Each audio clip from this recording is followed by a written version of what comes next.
Umum, Pak Dir, kami khawatir dengan istilah-istilah klinis yang bermunculan, Pak. Itu dijadikan alasan dari pihak pelaku dan kuasa hukumnya. Ini bisa pengurangan masa hukuman. Bisa kurang dari 12 tahun. Tidak ada efek jera, tidak ada hukuman setimpal untuk yang bersangkutan. Jadi alibi, Pak Dir? Ya. Jadi saya kira dengan adanya tadi disampaikan ada kelainan terhadap perilaku seksual, itu bukan berarti ini bisa meringankan.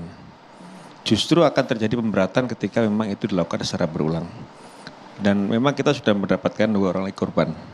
Kemudian juga memang yang bersangkutan merupakan tenaga medis. Jadi saya kira ini nanti akan ada pemberatan pasal terhadap yang bersangkutan. Jadi pasal pokoknya ini kan kita menggunakan Undang-Undang TPKS. Di pasal 6C di Undang-Undang Nomor 12 tahun 2022 itu memang ancaman hukumannya 12 tahun. Nah dengan pemberatan itu bisa dilakukan pemindahan terhadap yang bersangkutan itu ancaman hukumannya sampai 17 tahun.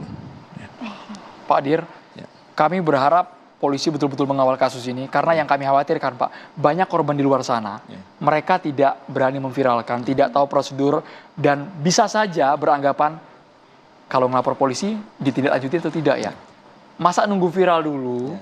Baru kemudian polisi bergerak, Pak. Jangan sampai ada stigma seperti itu, Kan Pak. tadi keluarga korban juga sempat sampaikan itu ya, Pak, ya di awal. Jadi kasus ini bukan karena viral dulu. Memang kami sudah melakukan penanganan semenjak kejadian. Kejadian tanggal 18 kami sudah buat laporan polisi, kemudian di tanggal 23 Maret kami sudah melakukan penangkapan.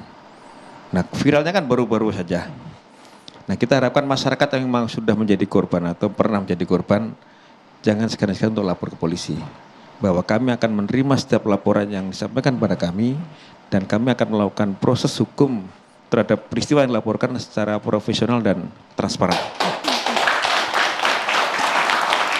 Baik, terkait permasalahan tindak pidana kekerasan seksual, yang mengadu ke kami, ke Jabar Bantuan Hukum itu per bulannya itu minimal 5 kasus, baik itu TPKS maupun pembulian, dan korbannya rata-rata yang mengadu ke kita itu anak. Anak ada yang usia 3 tahun, ada yang usia 6 tahun. Ini banyak permasalahan TPKS ini. Nah, TPKS ini gimana nih solusinya? Solusinya hukumannya harus diperberat. Hukumannya harus diperberat. Sekarang hukumannya kan pasal 6C ya. Undang-undang TPKS itu 12 tahun.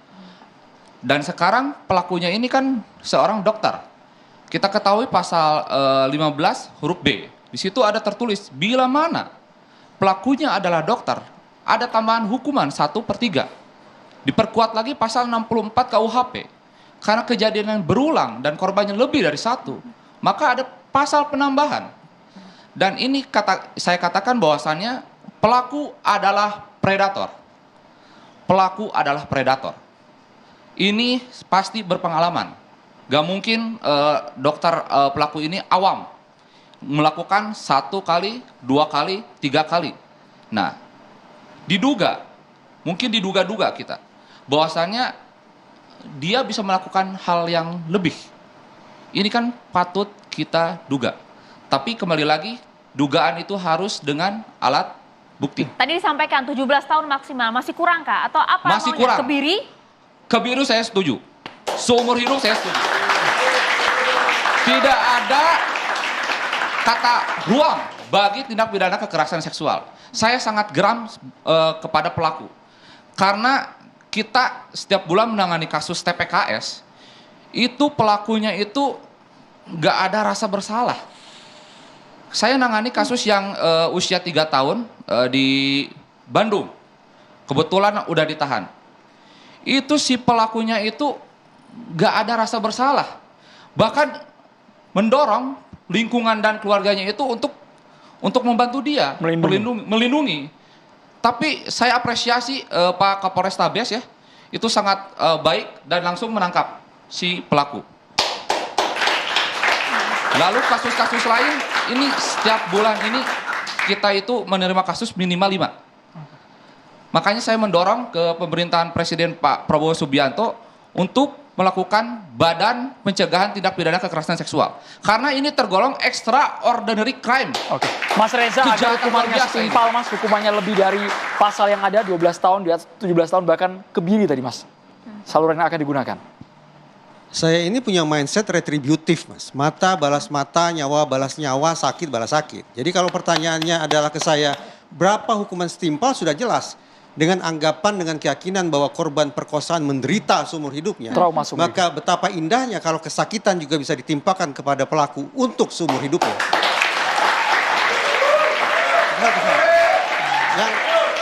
Yang kedua, Pak Direktur mengatakan melaporlah ke polisi. Itu sebuah pesan yang sangat bagus. Tetapi saya ingin mengirim pesan kepada seluruh insan yang berprofesi sebagai dokter se-Indonesia. Di samping mekanisme laporan dan audit, sesungguhnya ada satu mekanisme yang lebih bisa diandalkan untuk membongkar segala kemungkinan penyimpangan, apalagi pidana yang dilakukan oleh oknum dokter. Mekanisme itu adalah whistleblower. Dengan keyakinan bahwa dokter di Indonesia jauh lebih banyak yang kualitasnya baik, yang moralnya baik. Maka sesungguhnya tidak ada keraguan-keraguan di kalangan dokter untuk menjadi whistleblower.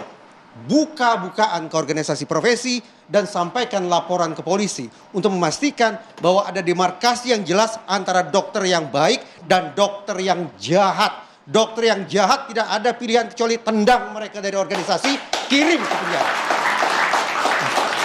Saya setuju sekali tadi. Saya termasuk yang mengamati paling gemes ya. Adanya pemerkosaan, pelecehan seksual terutama pada anak-anak. Ini tiap hari kita saksikan sendiri, bahkan orang tua, kakek, ayah sampai paman ikut menindas anak-anak. Dan saya setuju Pak, sebaiknya saya berharap ini undang-undangnya diperbaiki lagi, apalagi terkait dengan dokter. Tolong Pak, kasih hukuman yang setimpal dan sesuai.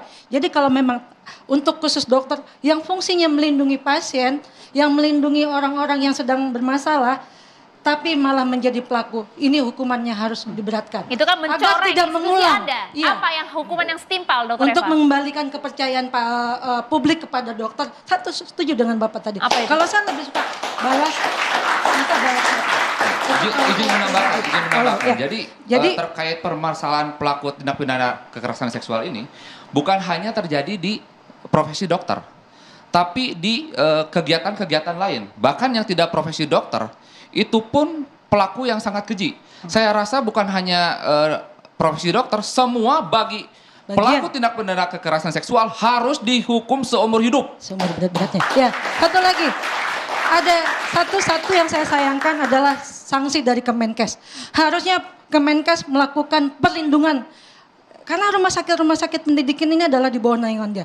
Dia harus memperbaiki sistem yang bisa melindungi pasien, keluarga pasien, dan peserta didik. Karena yang menjadi korban bukan hanya itu saja. Jadi dengan adanya semacam, sekarang yang dilakukan oleh Kemenkes adalah apa? Menutup prodi.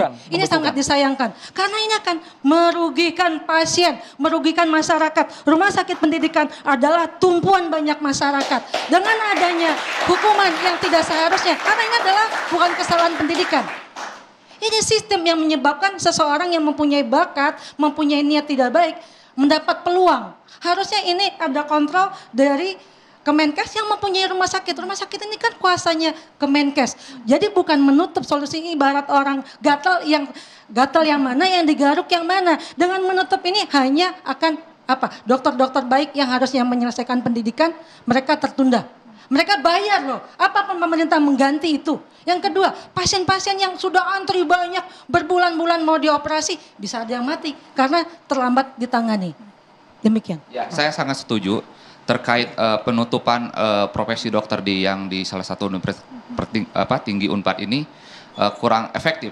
Karena kalau misalnya menyalahkan perguruan tinggi, harus lihat dulu track recordnya. Berarti kan sekolah sebelumnya di mana nih? Di Universitas Maranatha. Sebelumnya di mana? Di sekolah apa? SMA apa? SMP apa? SD apa? Jadi saling menyalahkan pendidikan. Ini kan merugikan sekali ya, Dok ya? Ya, terutama pasien, karena pasien akan terhambat pelayanannya. Jadi berkurang. Padahal hanya karena satu oknum ditutup pendidikannya. Misalnya gini, seorang guru cabul atau seorang polisi cabul, ditutup pelayanan Polresnya? Tentu kemana pasien akan mengadu, ya kan? Jadi menurut saya ini tidak tepat. Pak Dir, kami ingin tahu, Pak Dir, dokter kandungan di Garut sudah diringkus, kemudian di Rumah Sakit Hasan Sadikin sampai sekarang masih terus ditahan.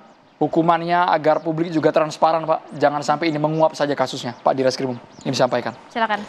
Baik, jadi nanti terkait dengan proses hukum, kami akan lakukan secara profesional dan transparan. Silakan masyarakat memantau proses yang kami lakukan, dan kami juga akan merilis setiap perkembangan penyidikan yang kami lakukan ke depannya.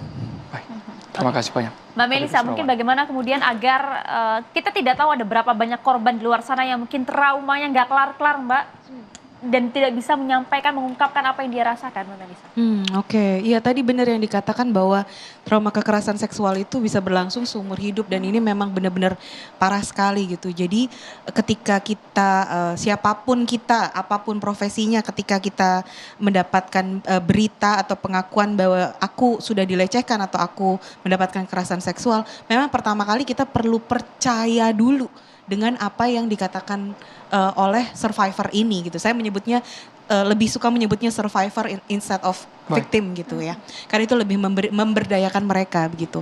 Ya, penyintas begitu. Sehingga itu juga merupakan sebuah bentuk dukungan. Kadang-kadang sebagai penyintas untuk bicara aja, even ke orang terdekat itu mereka akan mundur dulu. Kenapa? Karena mereka takut diragukan, takut disalahin. Lo kali yang kayak gini, atau kayak hal-hal semacam itu gitu. Kemudian dari semuanya ini saya melihat bahwa di dalam situasi ini rasanya it's a shared responsibility. Tanggung jawab bersama untuk masing-masing dari kita menjadi sekaligus monitoring tentang apa yang terjadi tadi, baik dari rekan sejawatnya, baik dari kliennya, baik dari oknum baik dari bapak-bapak dari kepolisian dan semuanya, even dari keluarga kita sendiri, teman-teman dekat kita sendiri, itu semua shared responsibility atau tanggung jawab bersama. Terima kasih banyak Mbak Melisa, Mas Reza, Pak Direskrimum. Terima kasih juga Dr. Eva, terima kasih Mas Devi atas waktunya bersama kami di Catatan Demokrasi. Kita harap hal ini betul-betul diusut secara tuntas. Pihak polisian tadi juga Pak Dir juga sampaikan bahwa ini akan dihukum seberat-beratnya. Semoga tidak ada lagi pembahasan semacam ini, Andro. Semoga jubah teman-teman kedokteran tetap terjaga, tidak lagi tercoreng, dan ini merupakan kasus yang terakhir. Itu harapan kami. Kami juga terima kasih banyak kepada BHS yang terus bersama dengan Catatan Demokrasi ya Maria. Kita ingin dengar suara teman-teman mahasiswa lagi, boleh? Suaranya mana teman-teman mahasiswa? Paling tidak sudah lega ya, sudah lega bahwa hukumannya akan dijalankan, akan mendapatkan efek jera agar dokter tidak lagi main mata dan juga melakukan tindakan kekerasan seksual terhadap pasien. Itu dia, dan kita semua berada di pihak para penyintas. Betul. Kami berdua pamit, terima kasih pemirsa, sampai jumpa minggu depan. Sampai jumpa.